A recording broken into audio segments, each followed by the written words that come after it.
before beginning with Immanuel Kant's 1784 essay, What is Enlightenment? It is important for us to acquaint ourselves, make ourselves familiar with some very important facts related with Kant, his times, and the temper of the age which he represents. Immanuel Kant lived from 1724 to 1804. It is interesting to note that Sir Isaac Newton died in the year 1726. So, roughly speaking, Immanuel Kant was born 2 or 3 years before Sir Isaac Newton's death. Isaac Newton is a very big name related with developments in science and scientific discoveries during the 18th century, 17th and 18th centuries. And the influence of Sir Isaac Newton and the knowledge which he produced on Immanuel Kant is quite profound. We will be talking about this as we proceed with this lecture. It is important to note right at the outset that Immanuel Kant's name is associated with some of the following. One, modern philosophy. Second, rationalism, empiricism, metaphysics, political philosophy, and aesthetics. The groundbreaking work produced by Immanuel Kant set the tone for philosophical developments in the next 2 or 3 centuries. I have just used the two terms rationalism and imperialism. It will be instructive for us to know the meaning, dictionary meanings at least, of these two terms. Rationalism is understood as a method under which all behavior, opinion, etc. should be based on reason and not emotion or religious beliefs.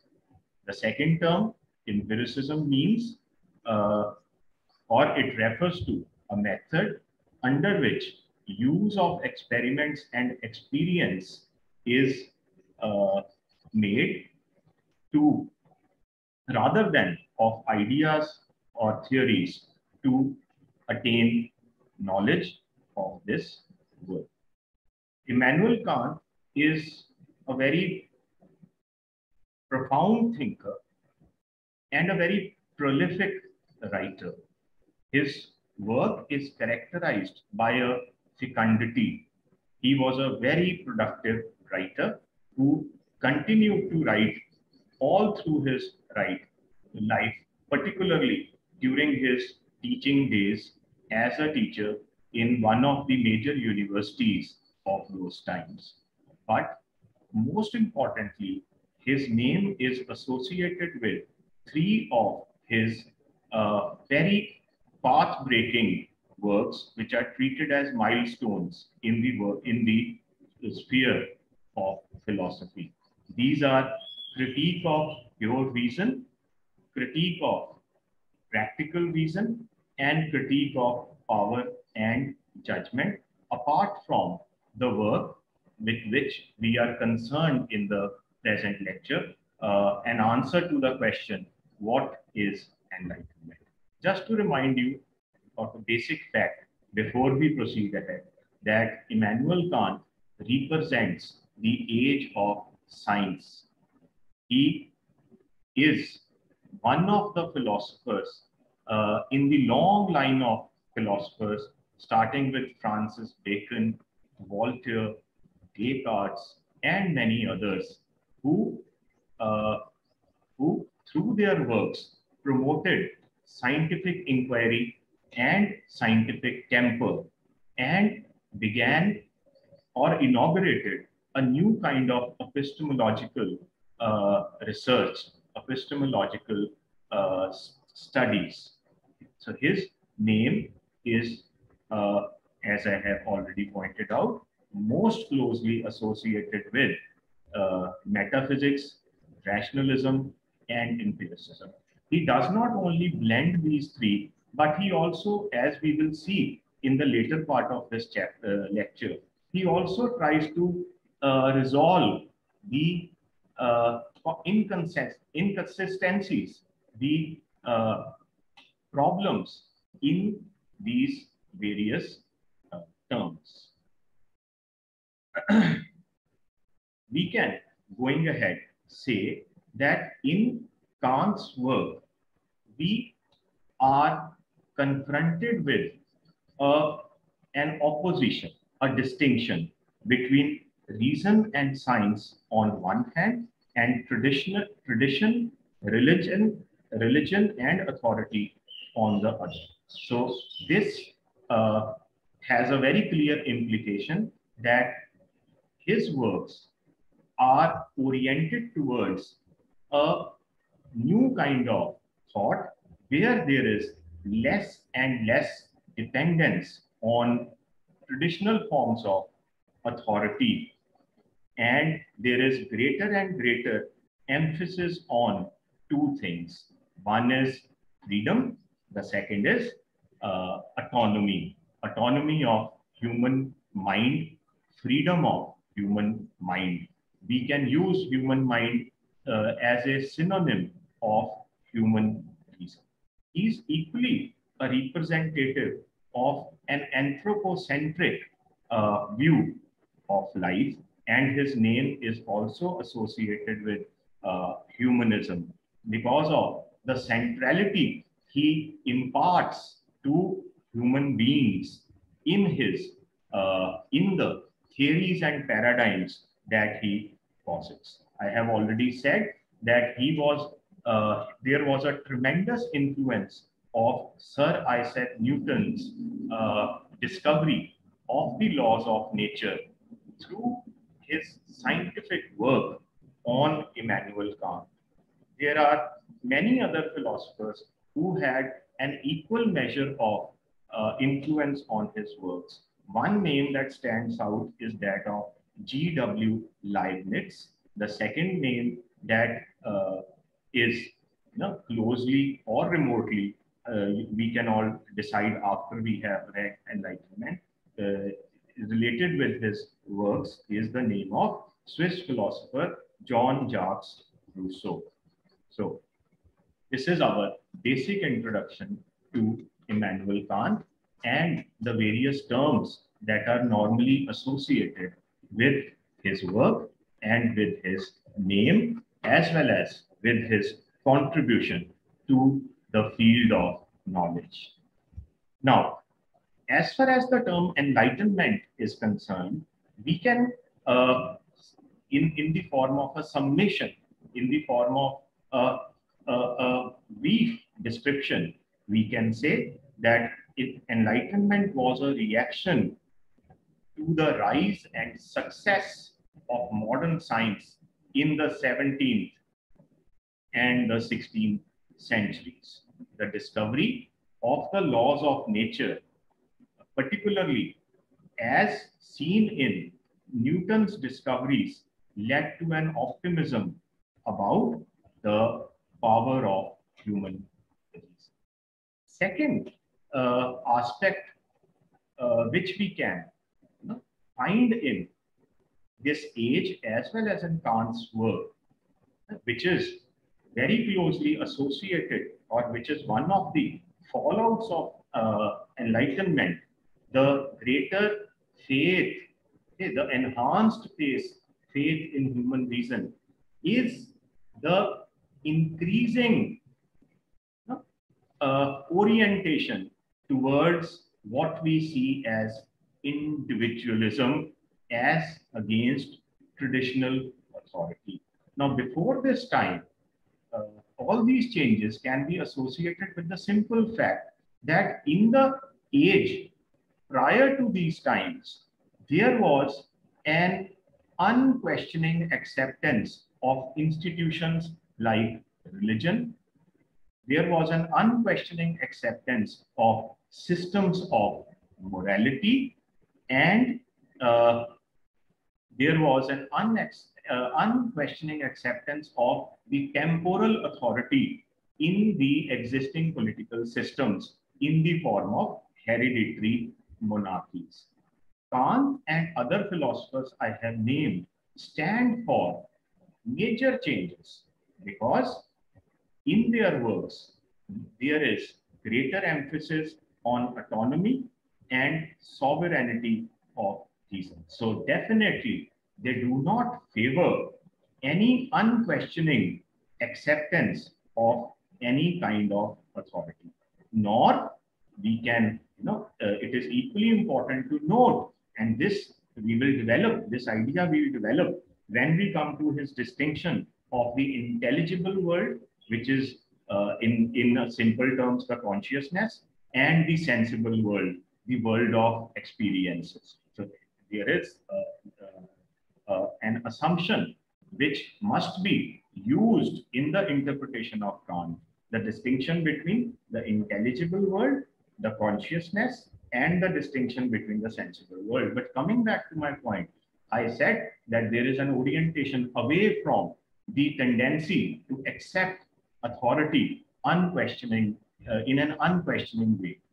But at the same time, and it is equally important to note that there is no rejection of either religion, the concept of God, the concept of soul, or of the existing moral systems. Uh, the dominant idea related with enlightenment can be stated in the following words, that every institution, belief, rather than being upheld unto itself, must be subjected to reason. So there is a centrality provided to the human mind and the human reason. This can also be linked with the Cartesian idea of, or the Cartesian dictum as it is called, which says, I think, therefore I am. So we can link, as I have already pointed out in the beginning, we can link Kant's work equally, with equal justification to the scientific temper of the age, to the rise of individualism, the decline of traditional authority, and also the uh, rise of individualism, the belief in the sovereignty of human. Secondly, we can also, it is very important for us to note that the use of reason, now we have been repeating this term, reiterating the importance of reason in the ideas of Kant. But the use of reason is not an end unto itself. Rather, reason is aimed at the exploration of human mind. The exercise of human mind is aimed at progress and change. So on the one hand, we have the beginning of individualism, the faith in the individual's power to make sense of this world, as well as of the institutions surrounding him, whether it is the concept of God, whether it is the institution of religion, whether it is the moral systems. But at the same time, the goal is one which is aimed at the progress of the entire humanities. Here we come to the distinction which I was referring to and which forms the basis of his work. That is the distinction between the intelligible world and the sensible world. He, in his works, tries to reconcile the contradictions between the two.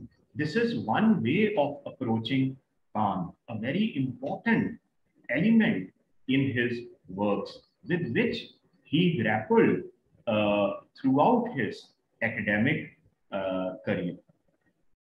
So I will introduce this distinction between the intelligible and the sensible world by through another statement. The statement is that according to Kant, rather than rejecting a priori ideas of metaphysics like the existence of God and moral systems, the use of reason is aimed at a better understanding of all this. So this is a very simple and a very interesting thing.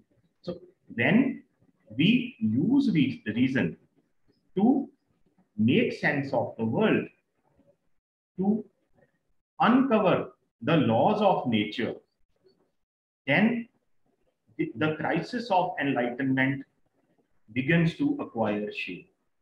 And what is the crisis of enlightenment? The crisis of enlightenment is that through the use of reason, that when human reason is used, would it undermine traditional moral and religious beliefs in God, in the existence of soul, or in the existence of moral system?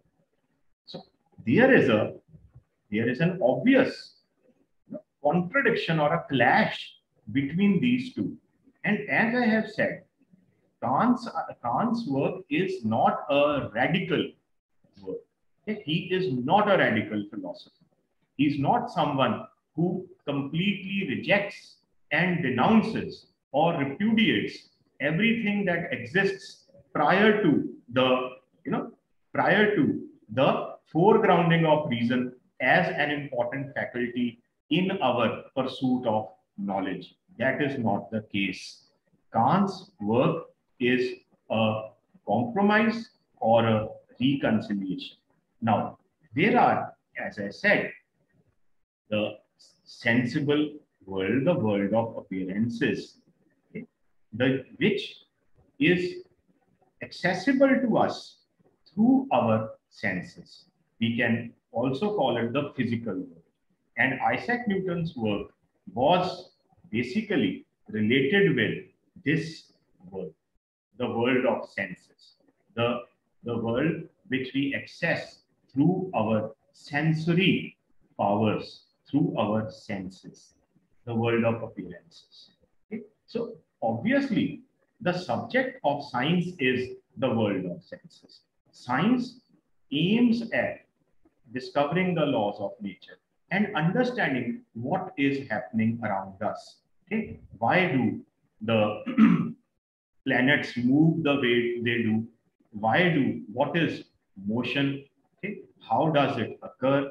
Okay? And what is gravity, for instance? Okay? Because Newton's work is related with the laws of motion and gravity. So that is one part of the what we can call the pursuit of knowledge. On the other hand, we have a belief in the consciousness, in the intelligible world, in the fact that we are endowed with a mind which is, or a consciousness, if we may call it so, which exists prior to our exposure to the world of these are two very irreconcilable things. One is that if we say that reason is central, okay, reason is the most important human faculty with which we make sense of the world, that means that our understanding is formed only when we encounter the external world, and there is nothing prior to that. But on the other hand, we have, since the time of Plato, long been believing in a consciousness, a human consciousness, which is described as intelligible world. The consciousness which contains some concepts, some ideas, okay, which are prior to our experience. So how does Kant resolve this contradiction? As I have already said, he is not a radical philosopher. Okay? He does not debunk, does not reject either the existence of God or the existence of. Here you can say that his differences with philosophers like Leibniz, with Isaac Newton, and with other philosophers also come to the surface. Okay, but you have in Kant a creative resolution. Let me describe this creative resolution as simply as I can. According to Kant, it is believed that the sensible world is constructed from sensory matter that we receive passively. So when we are confronted with the world of senses, we receive the impressions passively. Okay, uh, but the cognitive mind acts on these sensory perceptions on the basis of inherent knowledge of the world concepts or the concepts which are present in the mind prior to any experience. So the knowledge of the sensible world depends on the way human mind structures experience. So he is not a rationalist in the sense that he believes in a uh, in what we describe as positivism, which is a system of philosophy based on observable things rather than ideas. So he's not a positivist in that sense. Okay? There is a blend of conscious, human consciousness, and the exercise of reason. Sensibility and understanding work together. Sensibility and understanding. Sensibility, uh, our the faculty of reason, okay, which comes across the world of senses, which comes in contact with the world of senses, and is we can say is actuated, is stirred into action. On the other hand, we have understanding how we interpret this world of senses. So he says interpretation is not something that happens uh, when we when the actual encounter with the world of senses takes place. No, there are some concepts at the back of our mind in our conscious. Now, let me give you an example of these concepts. The concept, one concept which exists prior to our encounter with the world of senses is the concept of cause and effect. That nothing comes into existence or nothing happens without there being a cause. Second concept is our belief that there are laws. This is prior to, this knowledge is prior to our experience. There are laws behind everything. And our, our, uh, as we begin to explore the world of the senses, okay, these two a priori ideas, cause and effect, and that there are laws, they come into they come into play, and we begin to search for cause, effect, for laws in everything. So let me reiterate what I said. Understanding helps to construct phenomena. Sensibility and understanding work together. Phenomena is not entirely subject to our understanding. The phenomena, the world of the senses, is not entirely subject to our understanding, nor, and secondly, understanding helps us to construct phenomena. This is a two-way process. The phenomena of human experience depends both on the sensory data we receive passively and the way our mind processes that data with the help of intuition and priori concepts. So the sensible world and the phenomena around us are not entirely independent of human mind, which contributes to its basic structure.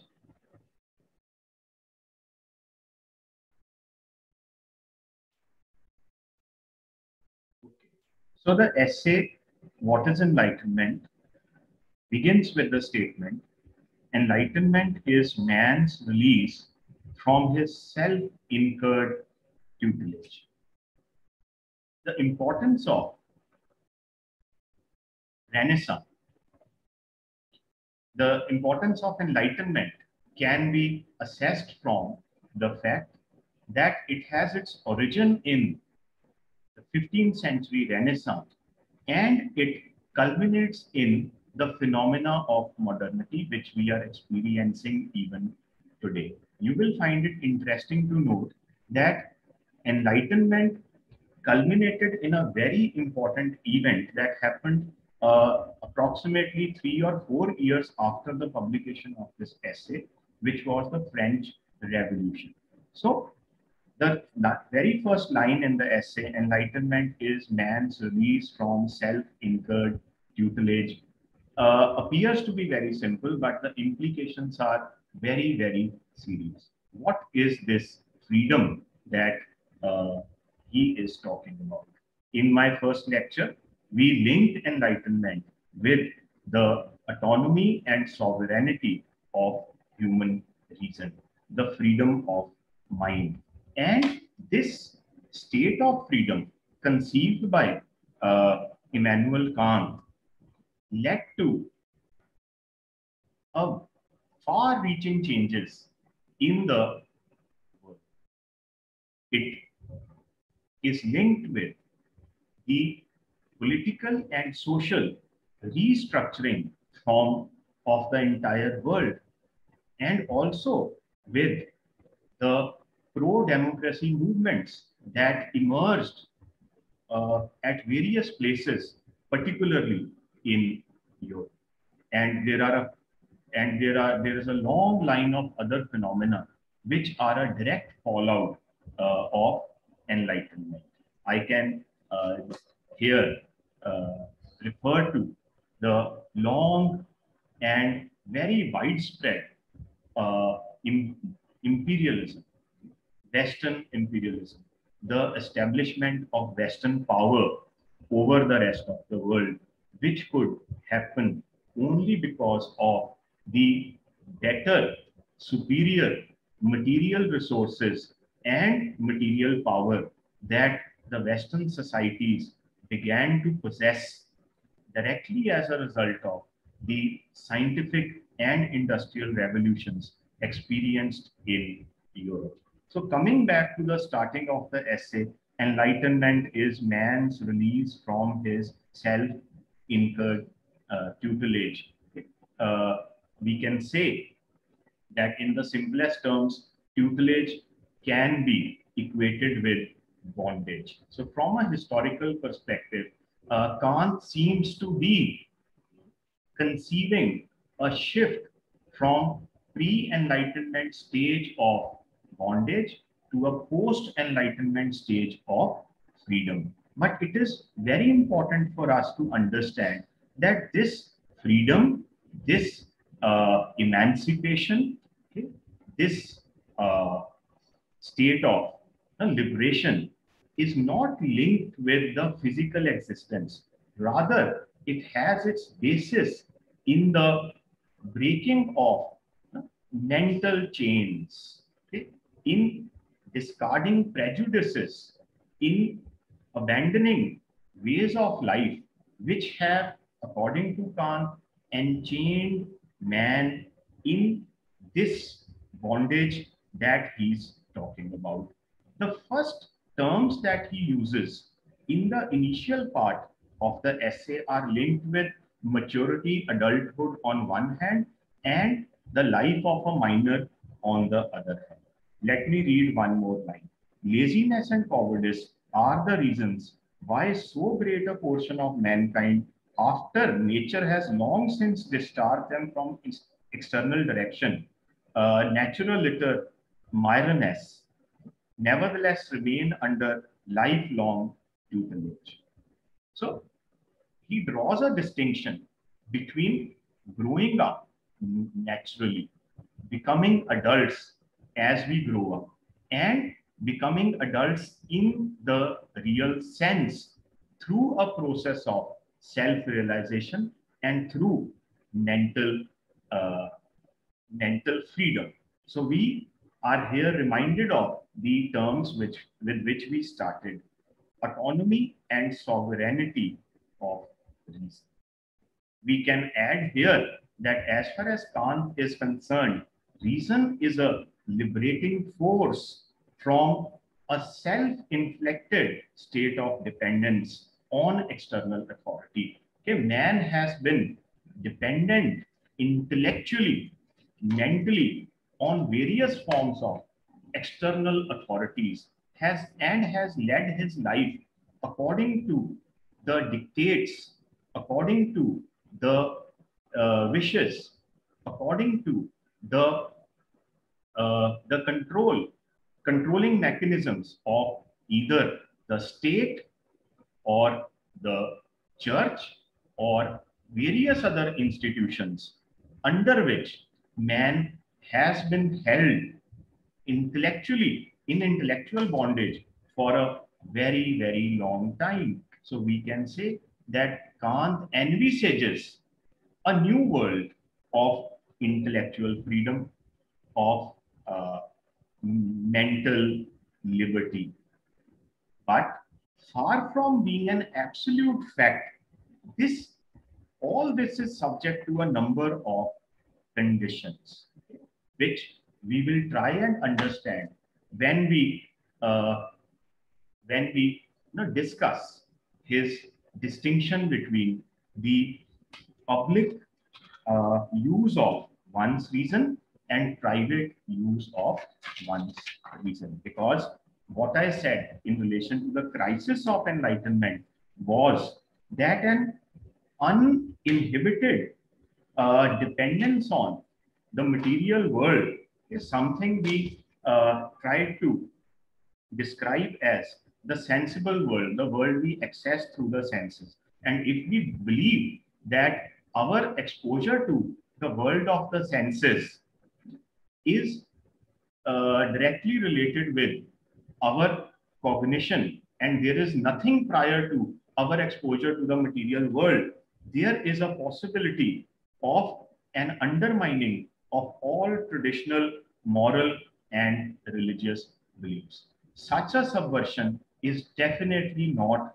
the goal of Kant. So Kant is not a subversive philosopher who advocates a rejection of all institutions. Rather, as I said during the last lecture, he is a moderate thinker who reconciles what is existing and what is new through his blend of the intelligible belief in the intelligible world and a new belief in the sensible world. Because after the publication of Principia Mathematica, which was a path-breaking work produced by Isaac Newton, there was a newfound faith in the power of human reason to understand the world by uncovering scientifically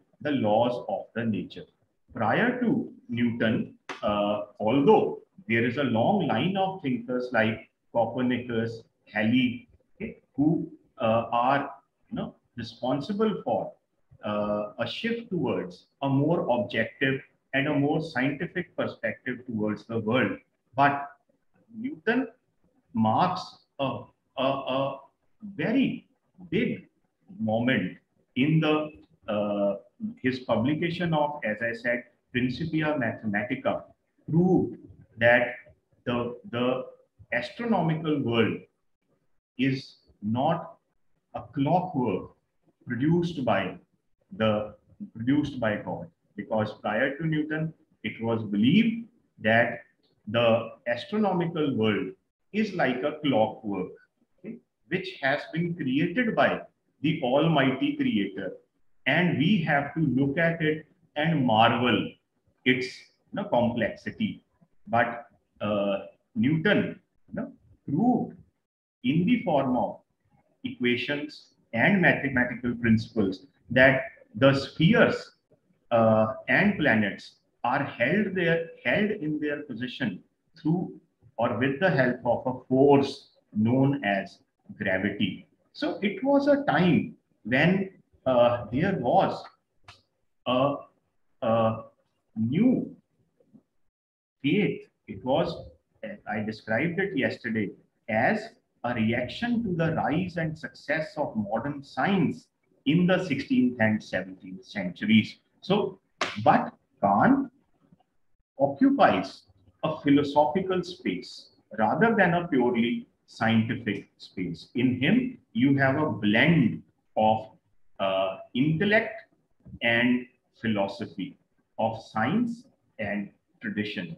Uh, so there are, as I said, many implications of the position that Kant seems to hold. And what he says cannot be understood uh, in absolute terms. There are so many conditions to which his views are subject to. So, in the next paragraph, he compares humanity with dumb-driven cattle.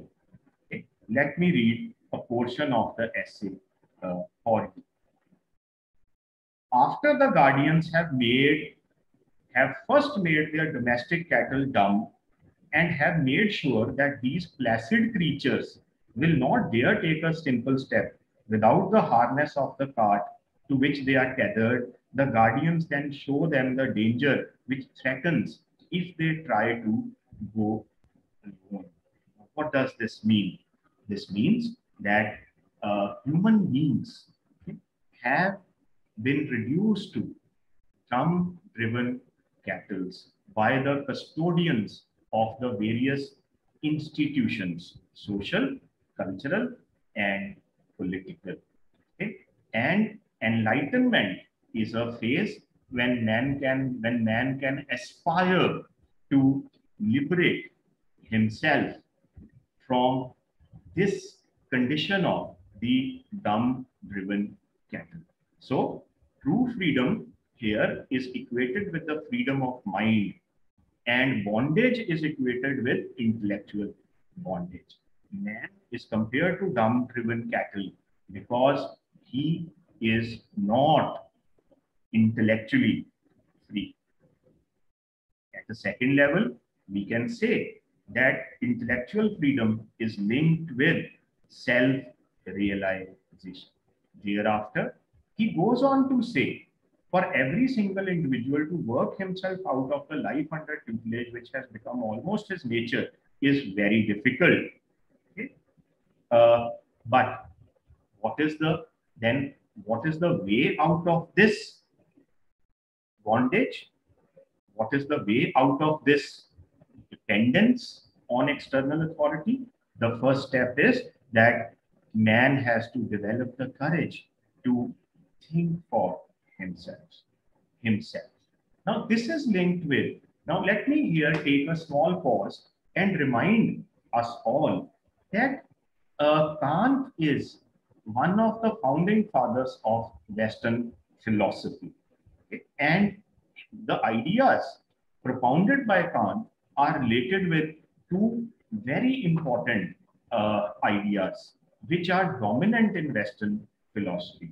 One is individualism, the belief that everyone is unique. Okay, so this is the time when individualism in the post-Cartesian era. Okay, Kant probably is the most important philosopher who promotes individualism, the belief that every individual is unique. You have to realize your uniqueness in the scheme of things. The second is a complementary and also contradictory idea of universal man, okay, which is in itself a very contentious issue.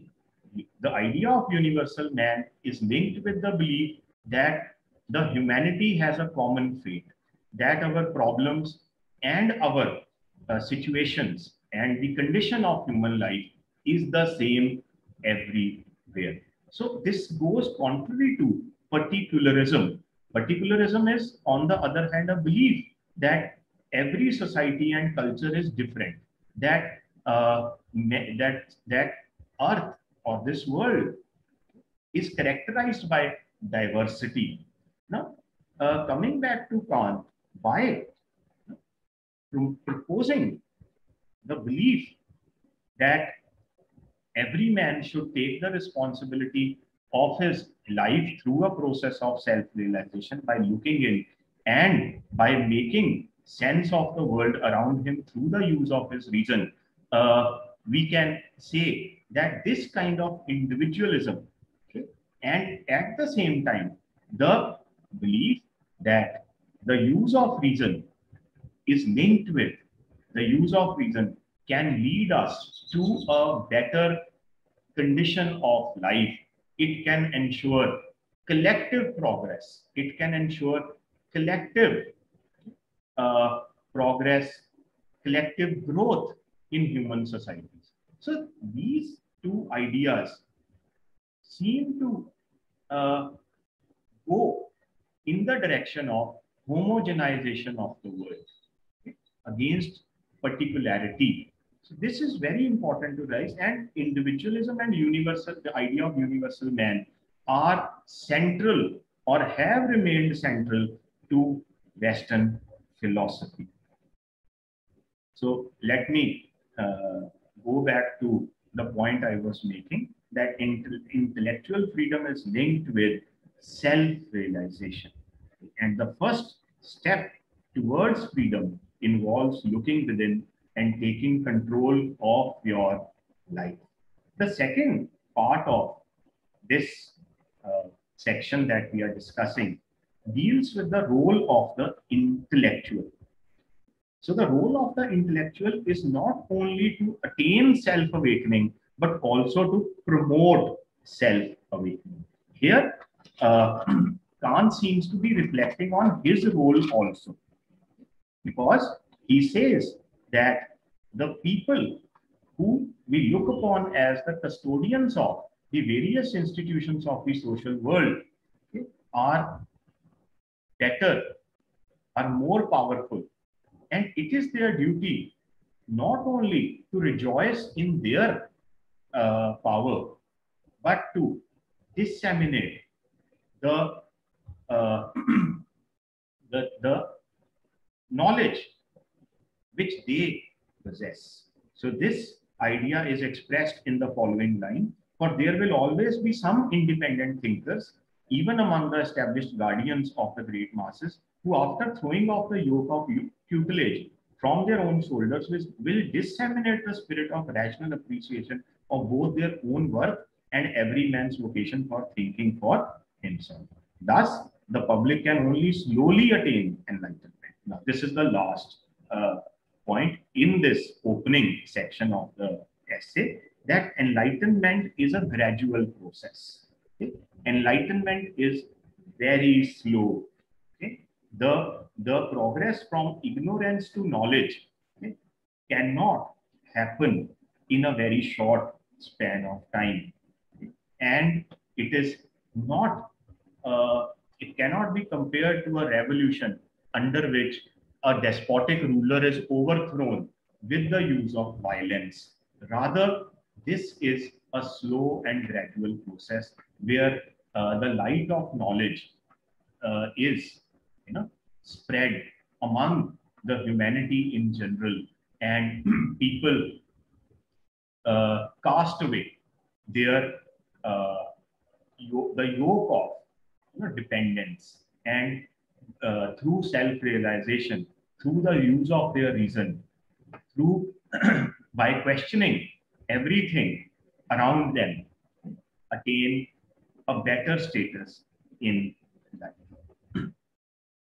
For this enlightenment, however, nothing is required but freedom, and indeed the most harmless among all things to which the term can properly be applied. From here, the writer goes on to draw a distinction between the public use of one's reason and the private use of one's reason. By the public use of one's reason, he means that the intellectual, in his role as an intellectual, has full right to exercise reason, okay, and question every institution around this. This kind of freedom is not afforded to us in our private lives when we are performing our social roles and when we are discharging our duties. So today we will be dealing with the last two sections of what is enlightenment. There are two issues which are discussed in the last two sections of this essay. One issue relates to the public use of one's reason and the private use of one's reason. The second concluding part of this essay deals with the issue of power and knowledge. So this is how we can understand the organization of the last part of what is enlightenment.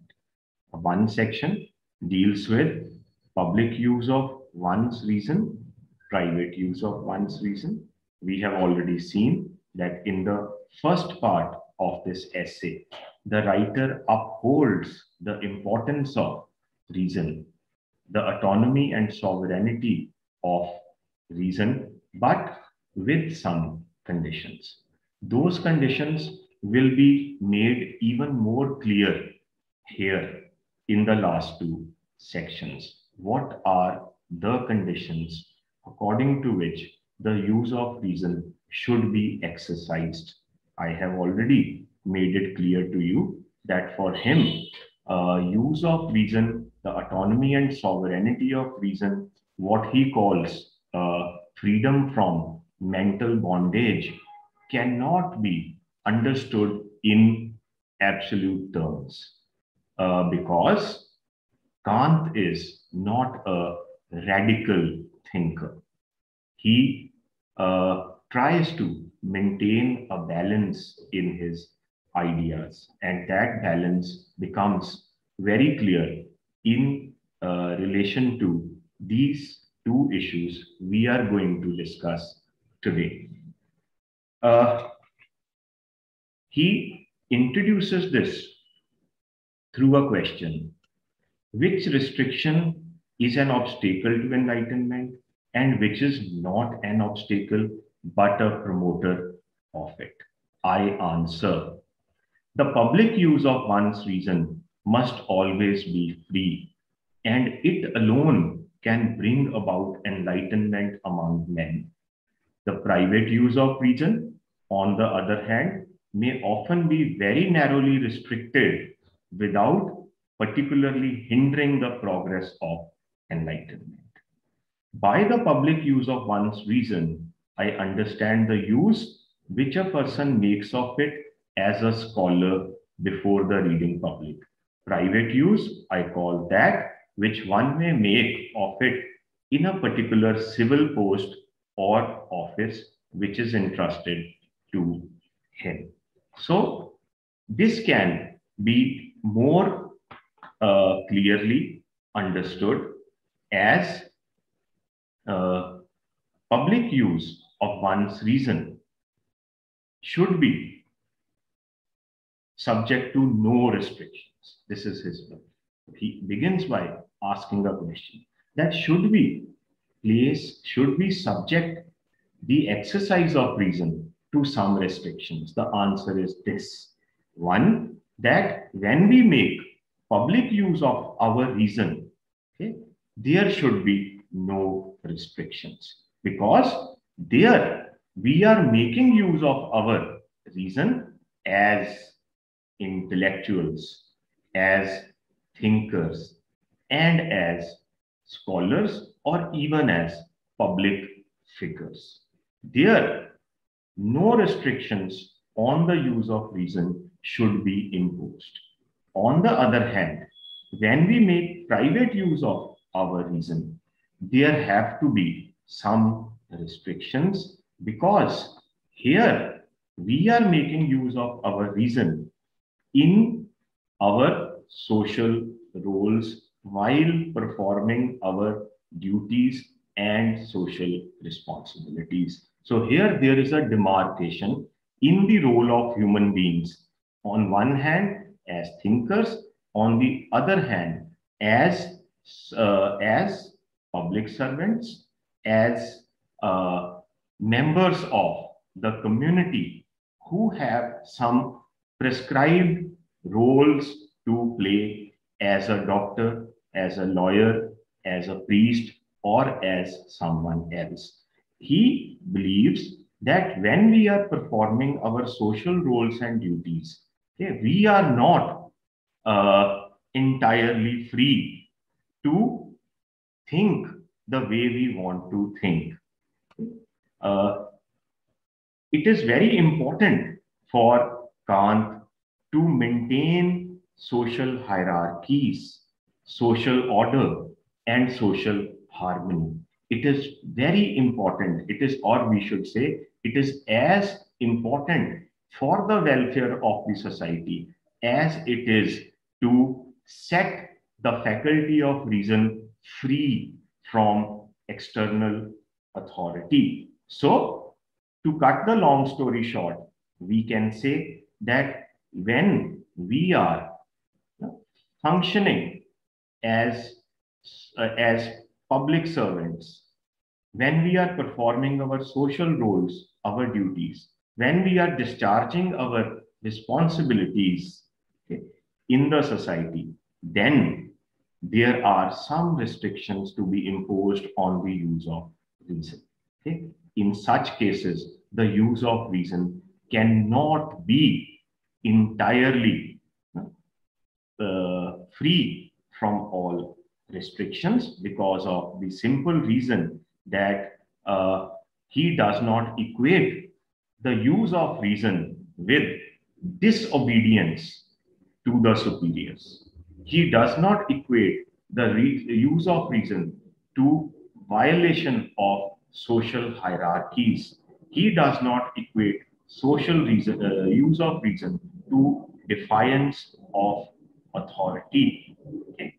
It is very important for him to maintain balance in the society. So he gives us an example. He says that even if you have some disagreement with the institution, institution of religion, if you have some disagreement with the belief system, with the uh, message, with the philosophical content, you are not allowed to voice this disagreement while performing your social duties. Let me read a bit from the text. The citizen cannot refuse to pay taxes imposed on him. That is wrong. But the same person, nevertheless, does not act contrary to his duty as a citizen when, as a scholar, he publicly expresses his thoughts on the inappropriateness or even the injustices of these levies. Okay? So, on one hand, it is important to you, for every one of us, to obey the laws, okay? To obey the established norms, but that does not stop us from, at another level, questioning the system as in our capacity as thinkers. So, to reiterate my point, he demarcates human life into our role as common citizens and in our roles as thinkers. There is a difference between the two. Let us take the second example. Similarly, a clergyman is obliged to make his sermon to his pupils in catechism and his congregation conform to the symbol of the church which he serves, for he has been accepted on this condition. Okay? You have been assigned a role by the society under the assumption that you will be performing that role to the best of your ability. So a clergyman has to perform his duties to his best abilities. But that does not. But as a scholar, he has complete freedom, even the calling, to communicate to the public all his carefully tested and well-meaning thoughts on that which is erroneous in the symbol, to make suggestions for better organization of the religious body and church. In doing this, there is nothing that could be laid as a burden on his conscience. Okay. So, what he means is that while performing our social roles and duties, it is incumbent on us, we are obliged to perform all the formalities, okay, to pass through the prescribed methods, formalities. But as thinkers, we are free to question the symbol. So to conclude this point, we can say that he makes a very important argument. It is that reason is above traditional authority, but on the condition that reason does not create an anarchy in the society. Reason should not be used to create a chaos or an anarchy in the society, to disturb the harmony of the society. If there is anything which is questionable, which is untenable, and which is not convincing, even if it is religion, one is free to question it in one's capacity as a thinker. So this is the first point. The second section in this essay, or rather I should say, the last section in this essay, deals with the question of power and knowledge. Let me make it clear right at the outset that the writer rejects absolute power, the idea of absolute power. Power can function, power can operate and exist only through the will of people. Here you see a very clear democratic tendency in his thought. So enlightenment also aims to lead the society towards a more democratic setup.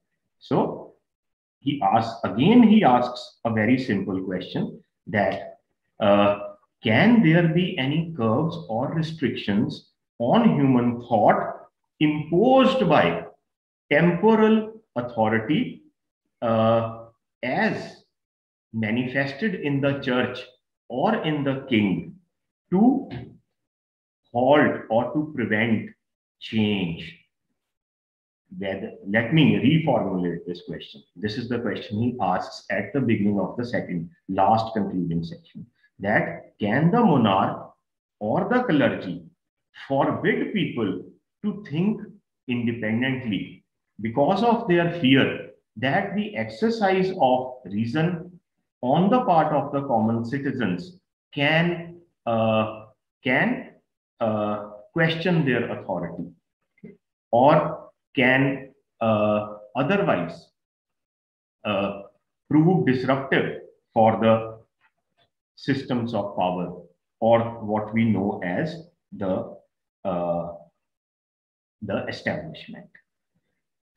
So the question is this: but would not a society of clergymen, perhaps a church conference or a venerable classis, be justified in obligating itself by oath to a certain unchangeable system in order to enjoy an unceasing guardianship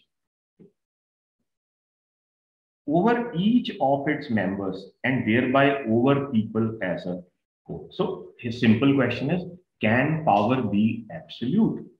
Can power, through the use of some injunctions, through the use of certain restrictions, okay, stop people from thinking freely with the desire to perpetuate their power endlessly? Because if you hold people in subjection, there are chances that you can rule longer and longer?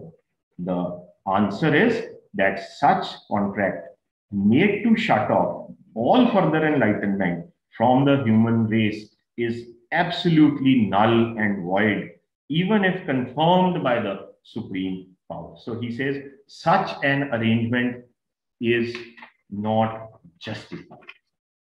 It is not correct. It is entirely wrong because there can be no embargo, no curbs on human thought. Why? The simple answer is that because such an arrangement would be against nature. Man's release from mental bondage is part of man's collective destiny. It is the direction in which nature is taking man. It is a part of the teleological design, a preordained mechanism.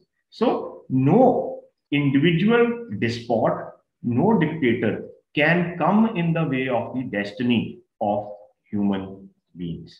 That would be a crime against human nature, the proper destination of which lies precisely in the progress and the descendants would be fully justified in rejecting those decrees as having been made in an unwarranted and malicious manner. So he conceives of benevolent power and not malevolent power. The touchstone of everything that can be concluded as a law for a people lies in the question whether the people could have imposed such a law on itself.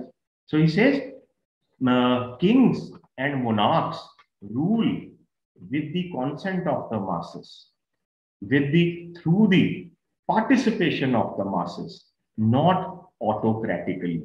So he is against authoritarianism.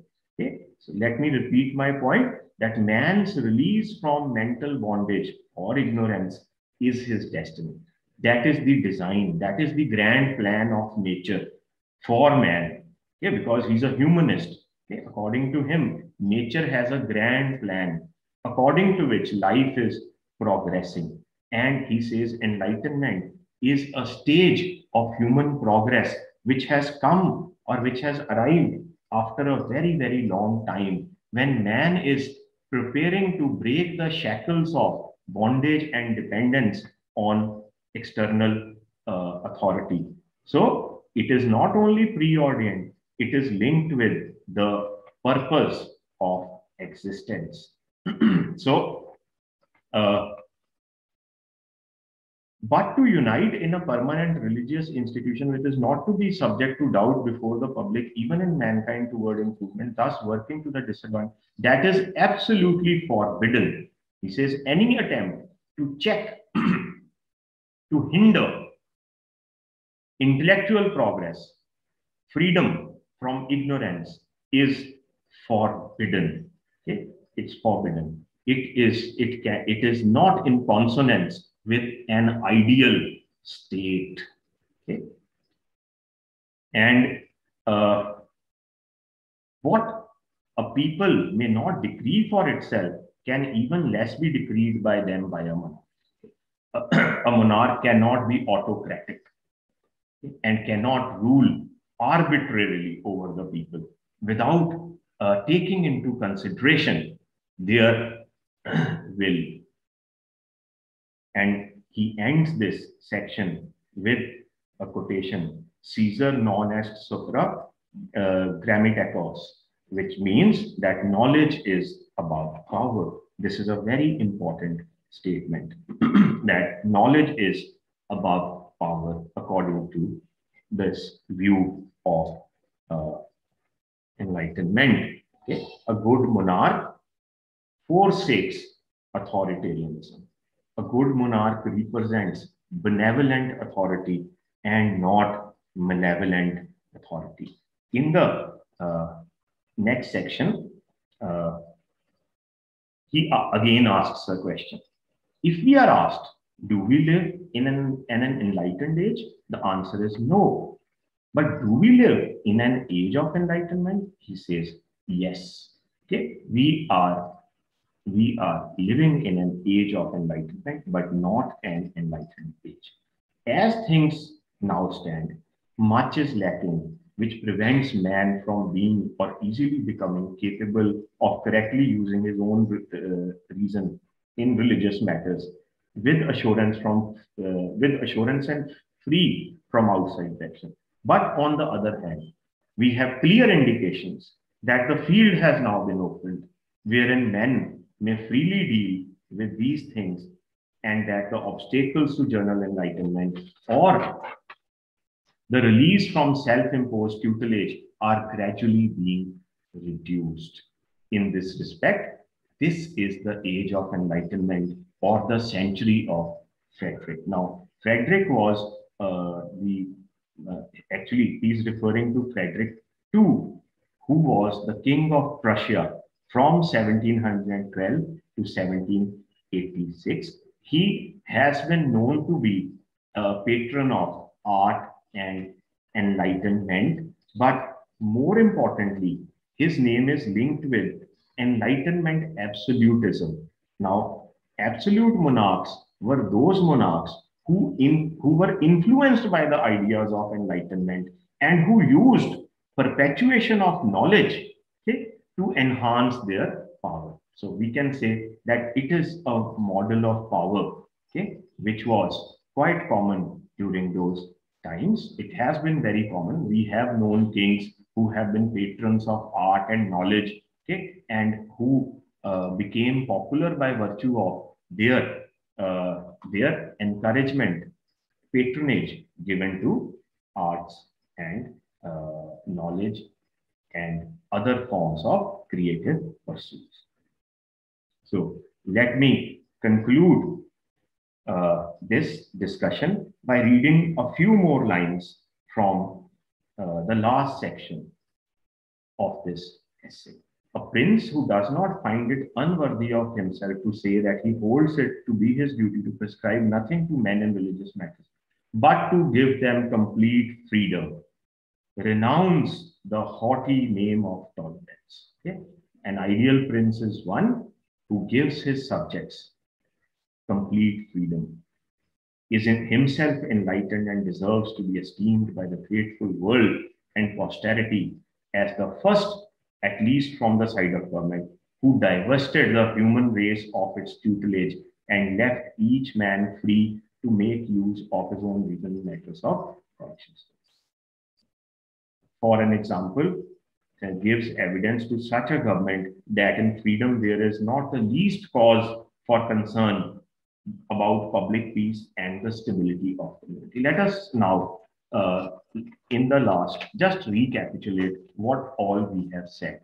First of all, we have seen that this essay upholds the importance of autonomy and sovereignty of human reason, that the time has come for man to liberate himself or herself from a dependence on external authority. So there is a demarcation between science and reason on one hand, and tradition and authority on the other hand, dependence and independence at another level.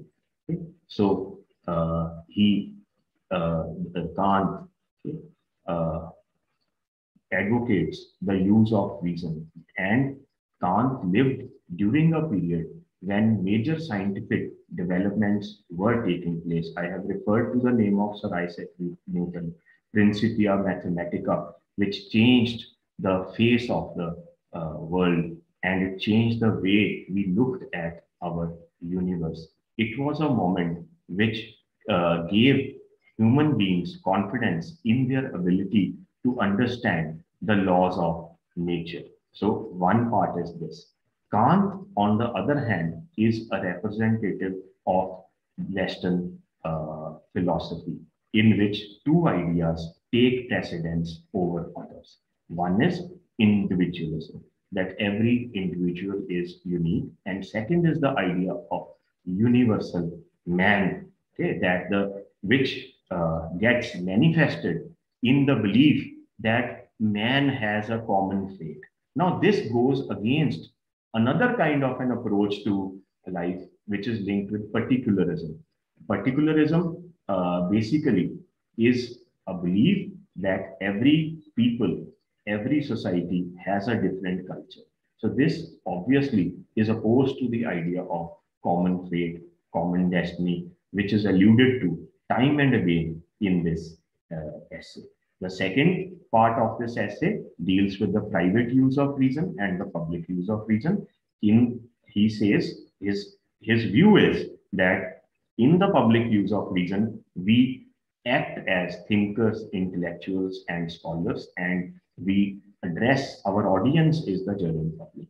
There, we are entirely free to question all institutions, all forms of authority.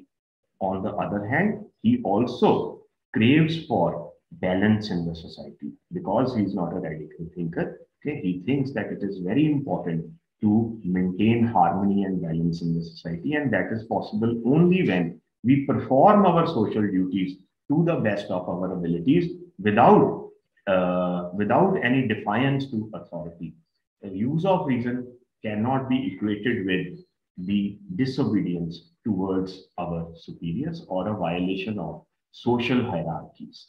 So, last part, which we have discussed just now, deals with the issue of power and okay, for him, the idea of absolute power is untenable with the progress of society or with the preordained destiny of human beings. According to him, monarchs and kings have their own places, but he is more inclined towards the idea of benevolent monarchy rather than malevolent monarchy.